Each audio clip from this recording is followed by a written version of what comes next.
Bonsoir la MIF, bienvenue sur MyFoot TV. On se retrouve avec un nouvel épisode pour parler un peu des blessures qu'on a constatées dernièrement, que ce soit du côté du Barça comme celui du Real. Et pour débriefer ça, qui mieux d'autre que Ziza. Bonsoir Ziza, comment tu vas? Très bien, Fabien. Comment tu vas? Merci encore de m'inviter sur la chaîne. Je vais très, très bien de ton côté. C'est nous qui te remercions, merci, ça va aussi, on est là. Bon, on va rentrer directement dans le vif du sujet, hein. On sait qu'actuellement, vous avez perdu Gavi là. C'est fin de saison, j'ai vu que c'était ligament croisé. Ligament croisé, on sait que c'est équivaut à fin de saison, hein. Dans la plupart du temps, pour la plupart des joueurs qui ont eu les ligaments croisés, on sait que ça s'est terminé en fin de saison. Après, on ne sait pas comment son organisme a réagi, mais qu'est-ce que tu penses? C'est plutôt malheureux, je pense. Je pense que c'est le type de blessure spécifiquement pour les très jeunes joueurs qui est difficile à gérer. Les ligaments pour les jeunes joueurs, c'est d'un côté encourageant parce que on se dit qu'ils sont jeunes et qu'ils ont toute la, tout le temps de recouvrir leur intégrité physique. Mais Ouais, d'un autre côté, tu te dis aussi que c'est le genre de blessure desquelles tu ne reviens pas vraiment en étant le même type d'athlète. c'est Donc, clair. quelque part aussi, on se fait du souci, on a quelques doutes. Mais on se dit aussi que la médecine, ces dernières années, a quand même évolué. Donc, on veut bien croire qu'il aura une guide complète, même si je pense qu'il faut aussi considérer le style de jeu. Une blessure de ce type-là pour un joueur explosif, pour un joueur qui utilise beaucoup ses appuis, qui joue dans les petits espaces, qui de temps en temps accélère et joue des duels, je pense que c'est une blessure un peu plus difficile à surmonter pour un joueur de ce type-là que pour un joueur, par exemple, qui serait un défenseur central ou un attaquant qui fait moins de sprints et qui se met moins dans des conditions d'effort intense. Donc, c'est la partie qui est un peu dangereuse pour lui, mais j'espère en tout cas qu'il aura une guérison complète. C'est une mauvaise nouvelle pour nous. Mais je pense que, en tout cas, j'espère, en tout cas, qu'il aura le temps de faire une guérison complète, qu'ils ne vont pas le brusquer. Ok, il n'y a pas de souci, mais je crois qu'il y a Dion qui est revenu, non? Parce que il a vu qu'il y a Dion qui était blessé, il était out. Ou là, c'est comment? Le point du Barça, la situation, c'est comment? Il y a Araujo qui est là ou c'est comment? Euh, oui, officiellement, oui, De Jong est sur la reprise. Je pense que en réalité, il aurait pu revenir avant la trêve. Ok, Mais je pense justement que le staff médical a compris que si jamais il le réintégrait, il y avait le risque aussi qu'il soit sélectionné par la sélection hollandaise ouais, pour la trêve internationale qui est en train de s'enchaîner. ok. Donc je pense que ça a été un choix mutuel de plutôt le conserver pour qu'il reprenne juste maintenant. Il y a aussi, je pense qu'il avait, il attendait un événement heureux en famille. Donc, je pense que tout ça a contribué à ce qu'il ne reprenne que maintenant. Donc, je vois qu'il a l'entraînement à côté actuellement. Il n'a pas encore été officiellement désigné comme apte, mais ça ne devrait être qu'une question de temps. Je pense que tout le monde espérait qu'il revienne. Et avec lui, je pense que le seul autre blessé notoire qui me restait était Sergio Roberto. Donc oui, l'infirmerie se vide un peu. Tu me diras, oui, il y a Gavi qui vient d'être ajouté. Et en attendant, certainement les autres qui vont venir parce que la saison sera longue. Mais oui, de notre côté, je pense que l'infirmerie est plutôt en train de se vider. Donc c'est beaucoup mieux de notre côté, oui.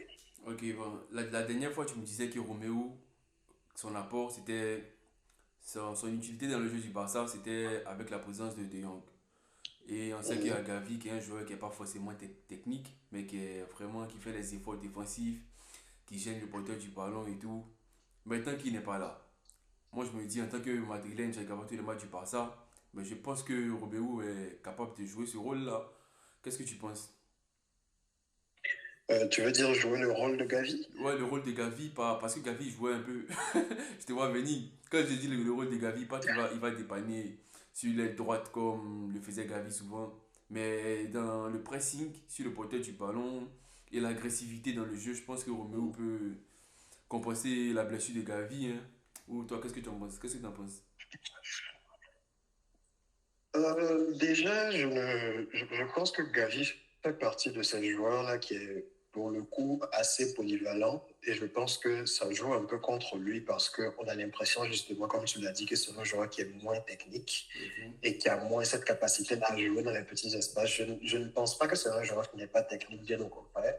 Non, Je ouais, mais pense quand juste je dis n'est que pas on technique, voit ça au bas. c'est comparé aux autres, hein, comparé à Pedri, à De Jong, les uns qu'ils ont avec le ballon, tu vois. C'est pas qu'il n'est pas technique, mais Donc, comparé à la on moyenne est au d'accord, Barça. c'est ce que je veux dire justement. On se comprend sur le coup. Je veux dire, je pense justement que son apport au Barça est différent parce qu'il y a d'autres joueurs qui sont dans un autre registre, qui ont un autre rôle. Donc, je le dis pour répondre à ta question, en gros, que je ne pense pas que Roméo puisse le faire parce que Roméo a une palette technique différente. Ok.